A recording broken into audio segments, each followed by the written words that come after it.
Are you a proud Canadian? Do you go out of your way to look for products made in Canada? Did you know that there's Canadian-made recovery gear and shop tools whose quality is better than you'll find anywhere else in the world? Listen along and find out who those Canadian companies are. Are you into four-wheeling, camping, and exploring?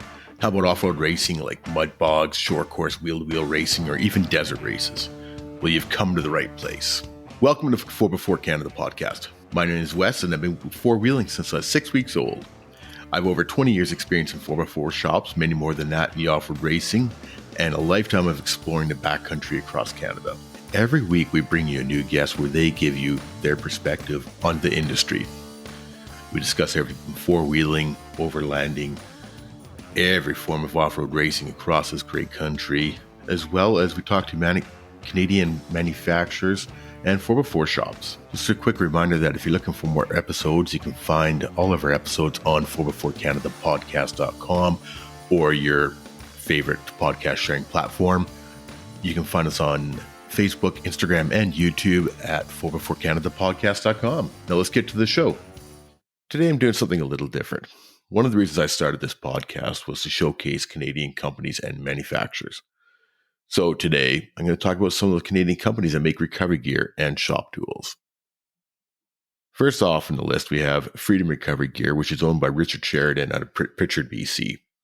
Richard was an avid rock crawler before rock crawling was a thing. He represented Canada in numerous events all across North America. Richard saw the need for a higher quality recovery gear than was already available on the market. His synthetic winch lines, recovery ropes, and soft shackles are made in Canada. Each one of those products is tested and certified. I've been to Freedom Recovery and I've seen the testing firsthand. Every single rope gets tested and every single rope gets pre-tensioned. You start talking to Richard, you can see his experience coming out and as well as his love for the product. But when you start talking to him, you realize that his products are the top of the world products. They're expensive, yeah, but the rope is made in Canada. He assembles everything. He does the looping it back and forth, and he tests every single one, and every single rope is preloaded. Customer service is great. I can't speak highly enough about Richard and Freedom Recovery Gear. Check them out, freedomrecoverygear.com. Afraid Not Ropes is another Canadian manufacturer of synthetic recovery gear. Based in the Kawartha area of Ontario, they offer a number of different options. We were planning on having Ian on the show very soon to talk about his products. We've been going back and forth in email. We've got to work with scheduling. He's another guy that has some very good quality made in Canada recovery gear. In the meantime, you can check his website out at afraidnotropes.com, and that's not spelled with a K. My favorite screwdrivers are the Roll Gear multi-bit screwdrivers from Ashcroft, British Columbia. They're ratcheting and they have both single bit and multi-bit versions. I've got the multi-bit version and I've had these I think I've got two of them. I've had them for over 10 years, probably 12, 13 years now.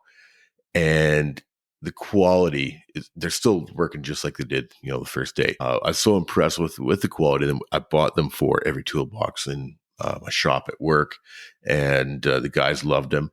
We had an issue with one after about 3 years, and they replaced it, no charge, absolutely no questions asked. The quality is there. It's I love the ratcheting aspect of it, and they're just a great company to deal with. You can buy them at Lordco and other shops like that, or you can buy them online at their rollgear.com website. ROLGEAR.com. Pick Quick is another made in Canada multi-bit screwdriver, PICQUIC. Since 1988, the company is probably the best known multi-bit screwdrivers in the Canadian market. I see them, lots of guys have them in their toolboxes. Again, another great quality product, decently priced. And you can check their website out at pickquick.ca, PICQUIC.ca. If you're looking for a dead blow hammer, check out Impact Poly Hammers from Lethbridge, Alberta. Well, I've never used them. I've heard a lot of good things about them. Their website is simple at impactpolyhammers.com. In episode 8, we talked to Tim from TMR Customs about the shop tools and storage items that they make. Of course, their website at tmrcustoms.com has all the information you need, but I highly advise listen to our interview with Tim. I'll post that down in the show notes. It gets you a real behind-the-scenes look at their tools, their dimple dies, and all the different tools they have for fabrication, as well as the simple storage tools like, hanging up the grinders and all that stuff. So definitely, again, recommend checking out that episode number 8 with Tim from TMR Customs, and you can get what goes on in their head when they're designing these new products. The last on the list of Canadian tools today is Gray Hand Tools. They've been manufacturing top quality tools in Canada since 1912. I have some of my dad's Gray tools that are probably 30, 40 years old, and they look and work just like they're brand new. It was a third generation family owned business until a few years ago when Alex Gray III didn't have any children who he wanted to carry on. So he sold the majority of shares to the president and marketing director at the time. And that company has come to a point where they face a lot of competition from tools manufactured overseas.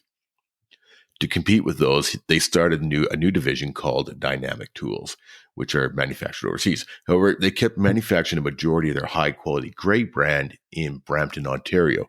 In fact, they actually use the steel manufactured down the road in Hamilton. I mean, you can't get any more Canadian than that. The mill in Ontario is getting the ore, probably up from Timmins or something like that, and they're melting it down and shipping that raw steel over to Brampton in their plant, and they're making them from scratch there. So you can't get much more Canadian than that. So who have I missed? I know there's other Canadian manufacturers out there for recovery gear and tools, but I couldn't find them. I'll be flat out honest with you. I could not find many more. There's got to be more Canadian manufacturers of tools out there. Let me know who I missed. I want to hear all about these guys. I want to support these Canadian companies. Let me know what you think.